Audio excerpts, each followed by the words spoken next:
కొల్లూరి హేమశంకర్, భారత communist party CPI Eluru area సమితి కార్యదర్శి. రాజ్యసభలో 2 రోజుల క్రితం అంబేద్కర్ గారిపై అనుచిత వ్యాఖ్యలు చేస్తూ అమిత్ షా అంబేద్కర్ గారిని అవమానించడాన్ని భారత కమ్యూనిస్ట్ పార్టీ సిపిఐ చాలా తీవ్రంగా ఖండిస్తా ఉంది. అంబేద్కర్ పై చేసినటువంటి అనుచిత వ్యాఖ్యలకు అమిత్ షా బేషరతుగా ఈ దేశ ప్రజలకు క్షమాపణ చెప్పాలని డిమాండ్ చేస్తా ఉన్నాం. తక్షణమే ఆయన హోంమంత్రి పదవికి రాజీనామా చేయాలని డిమాండ్ చేస్తా ఉన్నాం.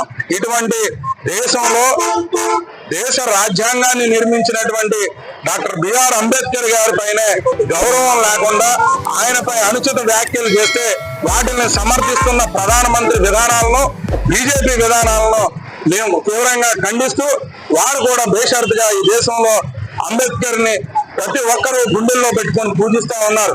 ఆయన ఈ దేశ ప్రజలందరికీ ఒకే రాజ్యాంగాన్ని రాశారు. అటువంటి రాజ్యాంగ నిర్మాతనే అవమానకరంగా మాట్లాడి ఆయనపై అనుచిత వ్యాఖ్యలు చేసిన బీజేపీ హోంమంత్రి అయినటువంటి అమిత్ షాని తక్షణమే హోంమంత్రి పదవికి రాజీనామా చేయాలని డిమాండ్ చేస్తా ఉన్నాం.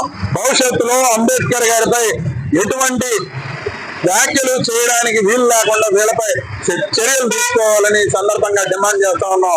అందులో భాగంగానే ఏలూరు అంబేద్కర్ విగ్రహం వద్ద భారత కమ్యూనిస్ట్ పార్టీ ఏలూరు ఏరియా సమితి ఆధ్వర్యంలో నిరసన కార్యక్రమాన్ని నిర్వహించాం.